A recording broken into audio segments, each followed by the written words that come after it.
Hello everyone, welcome back. So अब तक atomic structure में ब्रॉडली हमने दो मॉडल ऑफ एटम्स पढ़े, Thomson and Rutherford. Rutherford model of atom is about the discovery of nucleus, लेकिन electron की movement को वो एक्सप्लेन नहीं कर पाए। In short, there is one big thing he could not explain, is stability of the atom. Second thing which he could not explain was hydrogen spectrum, right? तो हम आज उनके जो सेकंड ड्रॉबैक है उसके बारे में बात करने वाले हैं, that is about hydrogen spectrum के बारे में बात करने वाले हैं। ठीक है। No, what is that hydrogen spectrum? उसको समझने से पहले हमें बात करनी पड़ेगी अबाउट स्पेक्ट्रम। ठीक है। Now what actually is the spectrum? हम देखो सिंपल एक बात करते हैं, इलेक्ट्रोमैग्नेटिक रेडिएशंस है। Electromagnetic radiations have a uniform velocity, same velocity, constant velocity in any given medium. Like in vacuum, the velocity is 3 into 10 raised to the power 8 meter per second. Now, as the medium changes, their velocity changes and they are deflected from their path, right? तो जब किसी electromagnetic radiation का एक medium से दूसरे medium में वो enter करती है तो उसका वेलोसिटी चेंज हो जाता है और साथ में उसका पाथ भी चेंज हो जाता है। ये जो पाथ चेंज होता है, जो डिफ्लेक्शन होता है, हम उसको बोलते हैं the refraction of light is taking place, right? Now, how much refraction will take place? It depends on the wavelength of the light. ठीक है। तो जैसे आप इस पर्टिकुलर डायग्राम में अगर आप ध्यान से देखोगे तो what you can see is, यहां पे हमने प्रिज्म में से लाइट को पास किया। प्रिज्म में से लाइट को पास किया मतलब एयर से लाइट आएगी ग्लास में, प्रिज्म में, और फिर प्रिज्म से वापस एयर में। तो उसका पाथ चेंज हो गया, वो डिफ्लेक्ट हो गया। लेकिन डिफ्लेक्शन सभी कलर्स का एक साथ नहीं हुआ। जो व्हाइट लाइट आ रही है, जो प्रिज्म के ऊपर लाइट फॉल हो रही है, इंसिडेंट हो रही है, उसमें सभी इलेक्ट्रोमैग्नेटिक रेडिएशंस प्रेजेंट है। लेकिन प्रिज्म में से पास होने के बाद सभी कलर्स एक दूसरे से सेपरेट हो गए। क्यों एक दूसरे से सेपरेट हो गए? क्योंकि उनका जब पाथ चेंज हुआ है वो सेम चेंज नहीं हुआ है, सेम रिफ्रैक्शन नहीं हुआ है।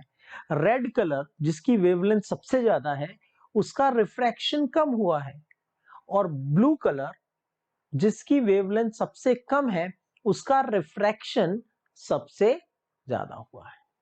ठीक है। So we can say that deflection और the refraction is refraction is inversely proportional to the wavelength.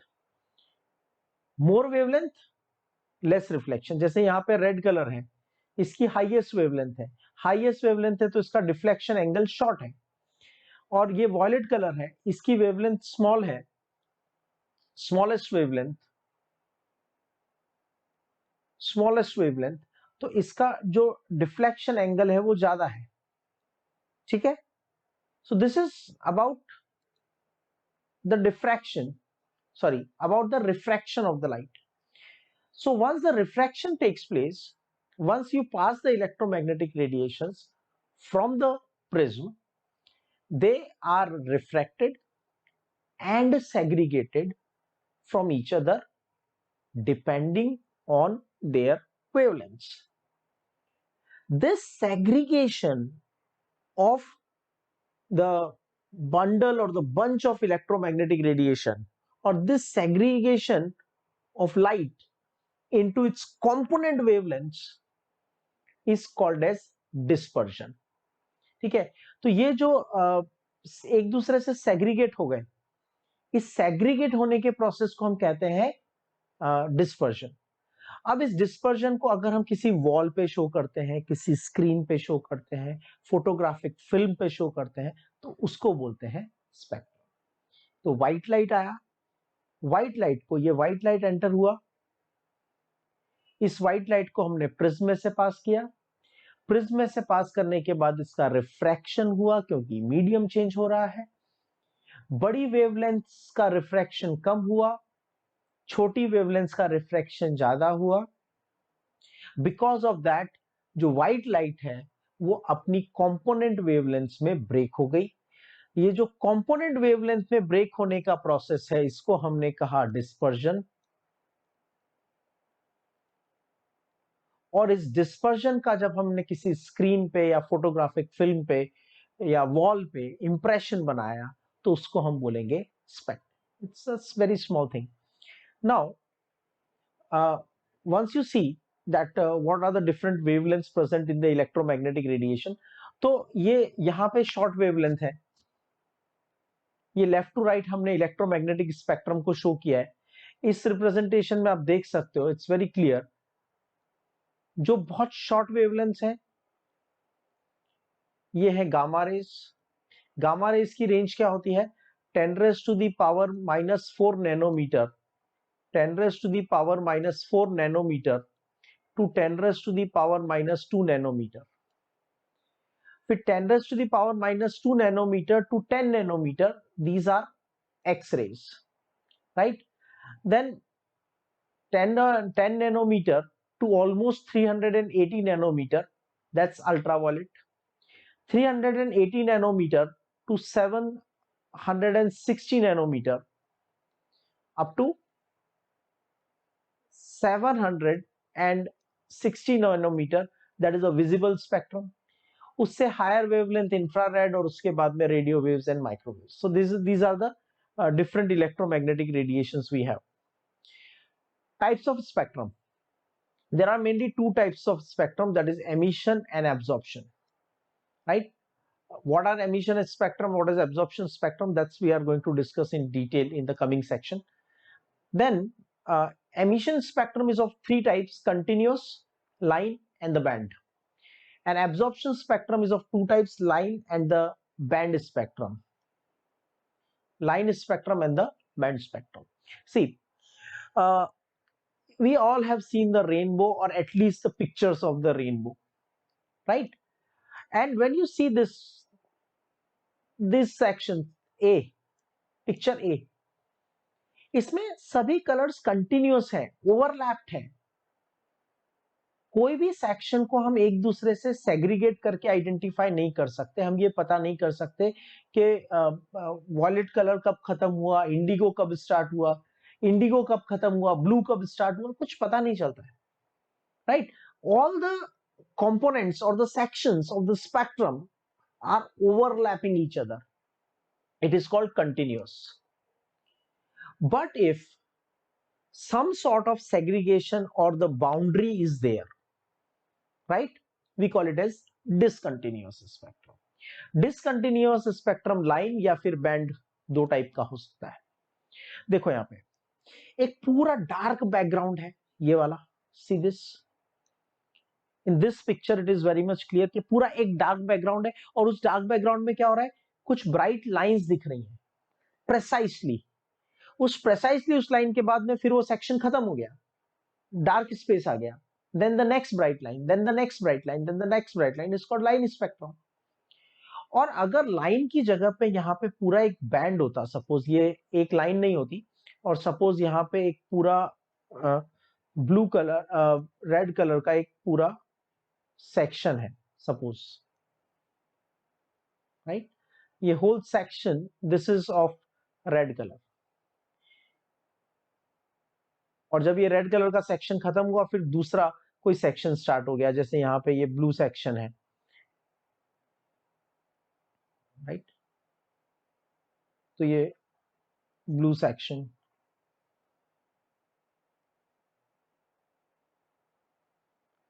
Right, ये ब्लू सेक्शन है। अब यहाँ पे भी दो सेक्शंस के बीच में गैप है, डिस्टिंक्शन है, लेकिन थिन लाइंस नहीं है, सम बंडल इज देयर, तो हम इसको बोल देंगे बैंड स्पेक्ट्रम, ठीक है। बट अल्टीमेटली लाइन स्पेक्ट्रम और band spectrum of emission type अगर है तो emission type of line spectrum और बैंड स्पेक्ट्रम कैसा होगा, डार्क बैकग्राउंड के ऊपर ब्राइट लाइंस और डार्क बैकग्राउंड के ऊपर कलर बैंड्स, एक कलर का बैंड है फिर गैप है, फिर कलर का बैंड है फिर गैप है। उसके बाद होता है एब्जॉर्प्शन स्पेक्ट्रम, कैसा दिखता है, क्या होता है बाद में बात करेंगे, कैसा दिखता है। तो एक ब्राइट बैकग्राउंड है और उसमें कुछ ब्लैक लाइंस आ गई, मतलब आपने एक पूरा रेनबो बनाया और उस रेनबो में से कुछ कलर्स मिसिंग है, राइट। तो जो कलर मिसिंग है उसकी जगह डार्क लाइन आ जाएगी, उसको हम कहेंगे एब्जॉर्प्शन। जैसे ये पूरा रेनबो है, सी में देखो, सी को ए से कंपेयर करो, ए में कहीं पे कोई डिस्टिंक्शन नहीं है, सभी सेक्शंस एक दूसरे के साथ ओवरलैप्ड है। लेकिन यहां पे जैसे ऑरेंज कलर में बीच में एक ब्लैक लाइन आ गई, ब्लू कलर में एक ब्लैक लाइन आ गई, वॉयलेट और इंडिगो के बीच में ब्लैक लाइन आ गई, इसका मतलब ये वेवलेंथ्स मिसिंग है, ये कलर्स मिसिंग है। तो ब्राइट बैकग्राउंड में डार्क लाइन आती है तो एब्जॉर्प्शन स्पेक्ट्रम, डार्क बैकग्राउंड में ब्राइट लाइन आती है एमिशन स्पेक्ट्रम। लाइन आती है या कलर का बैंड आता है, depending on that you can classify as the line and the band spectrum. और अगर सेक्शंस के बीच में कोई सेग्रीगेशन ही नहीं है, कोई डिवीजन ही नहीं है, right, they all are continuous, then we call it as a continuous spectrum. Now small thing, कुछ terminology आप read करते हो and you find it difficult, spectroscopy, spectroscope, spectrograph, what it is, it's a simple thing. आपने एक electromagnetic radiation, you are taking the beam of electromagnetic radiation passing through the prism, and after passing through the prism you are observing it through the telescope, right. ये जो arrangement है इसको कहते हैं spectroscope arrangement, ठीक है। अब telescope को रिप्लेस करके आप वहां पे एक फोटोग्राफिक फिल्म लगा दो, ठीक है, और बाद में आप उस फिल्म को ऑब्जर्व करोगे, तो फोटोग्राफिक फिल्म अगर लगाया तो उसको बोल देते हैं स्पेक्ट्रोग्राफ, ठीक है। और इस तरह से अलग अलग स्पेक्ट्रम्स की जो स्टडी होती है उसको बोलते हैं spectroscopy, right. This is very small thing that spectroscope is consist of a prism and a telescope to examine the radiations with the human eyes. अगर आप स्पेक्ट्रोस्कोप यूज कर रहे हो, टेलीस्कोप यूज कर रहे हो, तो आप उस स्पेक्ट्रम के सभी पार्ट्स को, सभी कंपोनेंट्स को नहीं देख पाओगे, आप सिर्फ वही कंपोनेंट्स देख पाओगे जो विजिबल रेंज में है, ठीक है। इसलिए क्योंकि human eyes are not sensitive for all the wavelengths of the electromagnetic radiation, इसलिए कौन कौन सी इलेक्ट्रोमैग्नेटिक रेडिएशंस प्रेजेंट हैं, अगर सभी को चेक करना है तो आप टेलीस्कोप यूज नहीं करेंगे, आप उसकी जगह यूज करेंगे photographic film. Spectroscope telescope is replaced by photographic film, then it is called as the spectrograph, and जो पैटर्न बनता है that pattern is called as spectrogram, or you can simply call it as a spectrum, right. Now the branch of the science which deals with the study of the spectrum is called as spectroscopy. These are simple definitions we have just completed. अब emission spectrum की बात करते हैं. See this diagram very carefully. What you can observe in this entire diagram, ध्यान से देखो, emission spectrum का मतलब क्या है? emission spectrum का मतलब है कि जिस substance का आप spectrum बना रहे हो, सपोज आपने कोई गैस लिया है, उस गैस के स्पेक्ट्रम बना रहे हो, या कोई कंपाउंड लिया है जिसका आप स्पेक्ट्रम बना रहे हो, तो वो कंपाउंड, वो गैस, वो कंपोनेंट, वो सब्सटेंस खुद इलेक्ट्रोमैग्नेटिक रेडिएशंस एमिट करेगा, राइट। और जो इलेक्ट्रोमैग्नेटिक रेडिएशंस वो एमिट करेगा, हम उनका स्पेक्ट्रम बनाएंगे, जैसे सन। Now in the sun chemical reaction is taking place, because of that enormous amount of energy is being produced, along with that some electromagnetic radiations are being produced. So sun is emitting light, source light emit कर रहा है और उसका हम spectrum बना रहे हैं, तो उसको कहते हैं हम एमिशन स्पेक्ट्रम। अब हाइड्रोजन गैस है, हाइड्रोजन गैस तो कोई लाइट एमिट नहीं करती, तो हम क्या करते हैं, एक डिस्चार्ज ट्यूब लेते हैं, एक डिस्चार्ज ट्यूब लिया, ये एक डिस्चार्ज ट्यूब, और इस डिस्चार्ज ट्यूब में दो टर्मिनल्स लगा दिए, ये एक डिस्चार्ज ट्यूब है, ठीक है। और इस डिस्चार्ज ट्यूब में हमने क्या किया है, हाई वोल्टेज करंट लगा दिया, अंदर हाइड्रोजन गैस फिल कर दिया। या फिर एक काम करो, एक वेसल के अंदर हाइड्रोजन गैस लो या कोई दूसरा गैस ले लो, गैस फिल्ड इनसाइड, और इसके बाद यहां से इसको हीट करो। some sort of energy to be provided. That energy can be in the form of the high voltage electricity, that energy can be in the form of the heat.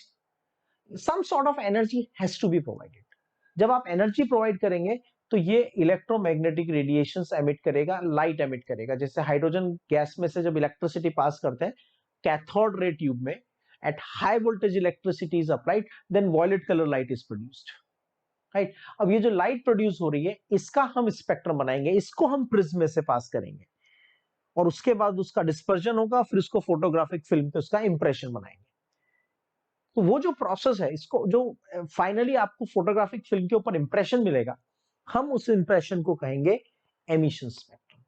जैसे यहां पे मुझे सोडियम क्लोराइड का या sodium metal का या sodium chloride compound का emission spectrum बनाना है, तो that sodium or sodium chloride has to emit the light. So what I'll do is I'll take a platinum wire, this one.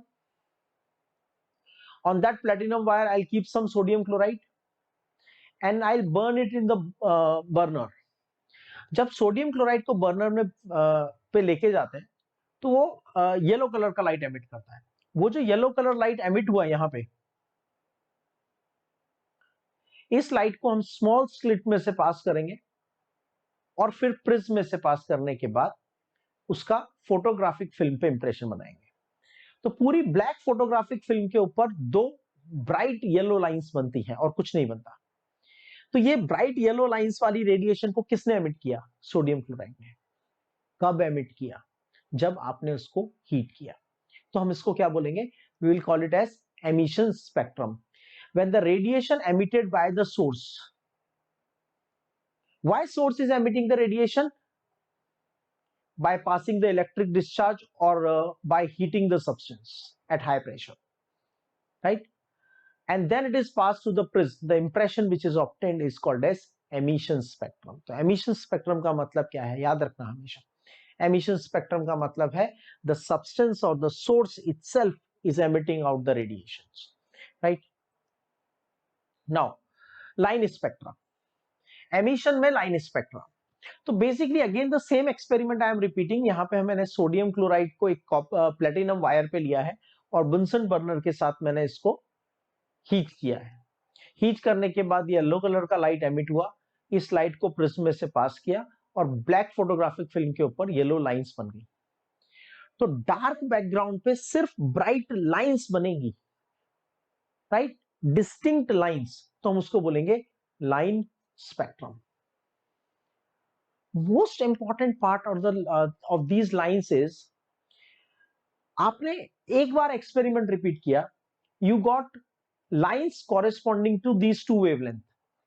मतलब एक yellow colour की wavelength है, उसका जो वेवलेंथ है वो 5896 एंगस्ट्रॉम है और दूसरी का 5890 एंगस्ट्रॉम है, right.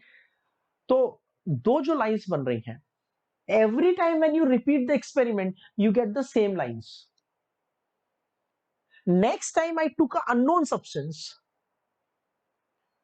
and obtained the graph, obtained the spectrum, and the spectrum comes like this. ऐसा स्पेक्ट्रम बना, यही दो वेवलेंथ मिली, I can identify this compound is sodium chloride। तो जो लाइन स्पेक्ट्रम होता है, line spectrum is normally formed by the atoms. These are the fingerprints of the atoms। मतलब आप इन स्पेक्ट्रम्स को देख के आइडेंटिफाई कर सकते हो कौन सा एलिमेंट है, क्योंकि हर एलिमेंट का लाइन स्पेक्ट्रम अलग होता है। एमिशन लाइन स्पेक्ट्रम का मतलब क्या है? सब्सटेंस इज हीटेड और electricity is pass through its vapours, emitted light is passed through the prism and its spectrum is obtained। on the dark background bright lines are observed, right? The light resolved in the spectroscope, it is found that some isolated colors lines are obtained। This is called as the line spectrum। Now Further, it is observed that each line has its own characteristic spectrum. As I said, जब भी आप sodium chloride का spectrum बनाओगे आपको यही दो wavelengths मिलेंगी, या फिर अगर अननोन सब्सटेंस लेने के बाद आपको ये दो वेवलेंथ मिलती है स्पेक्ट्रम में, और कुछ नहीं मिलती है, और कोई कलर नहीं मिलेगा। एक लाइन इस वेवलेंथ की बनेगी, एक लाइन इस वेवलेंथ की बनेगी, एक bright line this and another bright line this. तो आप कह सकते हो कि वो जो अननोन कंपाउंड है वो एक्चुअली सोडियम क्लोराइड है, right. So normally line spectrum atoms का बनता है, एलिमेंट्स का बनता है, एटम्स के लिए बनता है। That is the reason we call it as an atomic spectrum. Now comes is an absorption spectrum. What is that absorption spectrum? यहां थोड़ा चेंज है। यहां जो इलेक्ट्रोमैग्नेटिक रेडिएशंस का हम प्रिज्म से पास कर रहे हैं, वो इलेक्ट्रोमैग्नेटिक रेडिएशन सब्सटेंस एमिट नहीं कर रहा है। वो इलेक्ट्रोमैग्नेटिक रेडिएशन हमने किसी भी लाइट सोर्स से ली है, सनलाइट ले लो या कोई और सोर्स ले लो जो इलेक्ट्रोमैग्नेटिक रेडिएशन एमिट कर रहा है।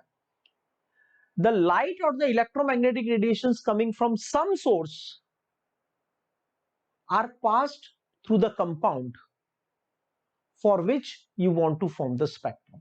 जैसे व्हाइट लाइट यानी सनलाइट जब हमारे पास आया, इस सनलाइट को हमने सोडियम क्लोराइड से पास किया, इस ट्यूब के अंदर सोडियम क्लोराइड फिल्ड है। Now sodium chloride is not being heated, sodium chloride is not being heated or electricity is not being passed through its vapors, no excitation is being provided। कोई बाहर से हम sodium chloride को energy दे ही नहीं रहे हैं। यहां जो प्रीवियस केस में हमने क्या किया था, सोडियम क्लोराइड को हीट किया था, राइट, या फिर हाइड्रोजन गैस में से इलेक्ट्रिसिटी पास करके उसको वन एक्साइटेशन वाज गिवन, हमने एनर्जी दी थी in the form of heat, in the form of electricity, और जो भी हमने एनर्जी दी थी वो उस सबस्टेंस ने वापस एमिट की थी in the form of electromagnetic radiation. But in this particular case we are not providing any sort of excitation to the sodium chloride. हम उसको हीट एनर्जी प्रोवाइड नहीं कर रहे हैं, हम उसको और कोई एनर्जी प्रोवाइड नहीं कर रहे हैं, ठीक है। तो बिकॉज ऑफ दैट सिर्फ व्हाइट लाइट इसमें से पास कर रहे हैं। Now white light has all possible wavelengths present in it, right. अभी हमने देखा था 10 raised to the power -4 to 10 raised to the power -2 nanometre cosmic, 10 raised to the power -2 to 10 nanometre is X-ray. तो ये सभी वेवलेंथ एक साथ present हैं। अगर सपोज एक बार थोड़ी देर के लिए इमेजिन करो कि ये ट्यूब यहां पे नहीं है,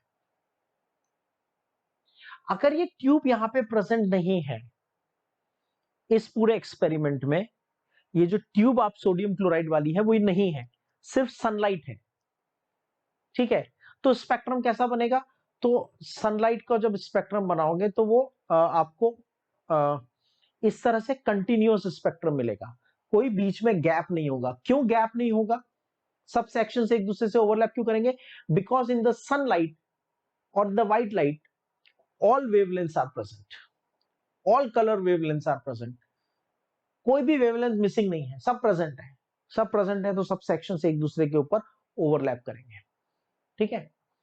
तो इस पर्टिकुलर केस में अब हमने क्या किया, थोड़ा मॉडिफिकेशन किया और बीच में एक सोडियम क्लोराइड की ट्यूब लगा दी, एक सोडियम क्लोराइड का सॉल्यूशन फिल कर दिया, राइट। और ऑब्जर्व जब किया तो इट वाज ऑब्जर्व्ड कि ये पूरे कलर स्पेक्ट्रम में से अभी कुछ कलर्स मिसिंग हैं, राइट। कलर्स कहां गए, वो पर्टिकुलर वेवलेंथ कहां गई, राइट। तो हमें पता है E is equal to hc upon lambda. कुछ वेवलेंथ मिसिंग है, इसका मतलब उतनी एनर्जी रखने वाला जो फोटोन है वो फोटोन ही मिसिंग है, ठीक है। वो फोटोन कहां चला गया? That photon has been absorbed by the sodium chloride. That particular photon, that particular quanta, that particular bundle of energy has been absorbed a particular energy bundle has been absorb, तो उससे corresponding wavelength वहां पे क्या रहेगा, missing रहेगा। वो particular colour की radiation आपको नहीं दिखेगी। तो क्या हो जाएगा, पूरा सब कलर प्रेजेंट है, उनमें से बीच बीच में से कुछ कलर्स मिस हैं। जो मिसिंग कलर्स हैं उनकी जगह पे डार्क लाइन आ गई। वो डार्क लाइन क्यों आई, क्योंकि उन कलर्स को, उन कलर्स वाले फोटोन्स को, क्वांटम्स को सोडियम क्लोराइड ने एब्सॉर्ब कर लिया। This is called as absorption spectrum, right. It shows that dark lines are in the same place where the colored line were obtained. ये लाइन ध्यान से समझना। I am doing two things, ध्यान से सुनो। ये एक डिस्चार्ज ट्यूब लिया और इस डिस्चार्ज ट्यूब में हाइड्रोजन गैस फिल किया। हाइड्रोजन गैस फिल करके फिर इसको प्रिज्म में से पास किया और प्रिज्म में से पास करने के बाद फोटोग्राफिक फिल्म पे इसका इंप्रेशन बनाया। ये जो इंप्रेशन बनेगा इसको मैं बोलूंगा emission spectrum, because here light is emitted by hydrogen, right. Suppose I am just saying, for example, suppose यहां पे एक 3600 एंगस्ट्रॉम की वेवलेंथ प्रेजेंट है। सपोज एक यहां पे 7400 एंगस्ट्रॉम की वेवलेंथ प्रेजेंट है। सपोज यहां पे एक 8900, just random values we are taking, कुछ स्पेसिफिक वेवलेंथ यहां पे प्रेजेंट है और इस स्पेक्ट्रम को हम क्या बोलेंगे, एमिशन स्पेक्ट्रम। अब इस एक्सपेरिमेंट को रिपीट करते हैं। डिस्चार्ज ट्यूब नहीं लिया, एक नॉर्मल ग्लास ट्यूब लिया और इस नॉर्मल ग्लास ट्यूब के अंदर हाइड्रोजन गैस फिल किया और नॉर्मल हाइड्रोजन ट्यूब में यहां से व्हाइट लाइट पास किया और वो जो व्हाइट लाइट है coming from some other source, उसको प्रिज्म में से पास करके हमने स्पेक्ट्रम बनाया। तो जब उसको प्रिज्म में से पास करके हम स्पेक्ट्रम बनाएंगे तो वापस स्पेक्ट्रम थोड़ा डिफरेंट होगा। यहां पे डार्क बैकग्राउंड पे ये ब्राइट लाइंस प्रेजेंट थी, अभी पूरा बैकग्राउंड ब्राइट है इस तरह से, लेकिन जो लाइंस पहले प्रेजेंट थी अब वही लाइंस एब्सेंट होंगी। मतलब एमिशन स्पेक्ट्रम में जो लाइंस प्रेजेंट होती हैं, एब्जॉर्प्शन स्पेक्ट्रम में वही लाइंस मिसिंग होती हैं, राइट। तो एमिशन और एब्जॉर्प्शन स्पेक्ट्रम के differences, emission spectrum is obtained when radiation from some source are directly analysed. जो सब्सटेंस है वो खुद रेडिएशन एमिट कर रहा है और उसी को हम डायरेक्ट एनालाइज कर लेते हैं। एब्जॉर्प्शन स्पेक्ट्रम में क्या करते हैं, radiations coming from some source pass through the substance and then analyzed, right? It consists of the bright lines or a dark background. Absorption में क्या होता है, bright background, dark lines, right? Emission spectrum can be continuous, right, जैसे rainbow, और discontinuous जैसे line और band. Absorption spectrum कभी continuous नहीं हो सकता, राइट। अगर कंटिन्यूअस होता तो इसका मतलब सभी प्रेजेंट है, मतलब कुछ एब्जॉर्ब ही नहीं हुआ। तो एब्जॉर्प्शन स्पेक्ट्रम कभी भी कंटिन्यूअस नहीं हो सकता, right. I hope you must have understood all the basic concepts of the spectrum. In the next section we will talk about hydrogen spectrum.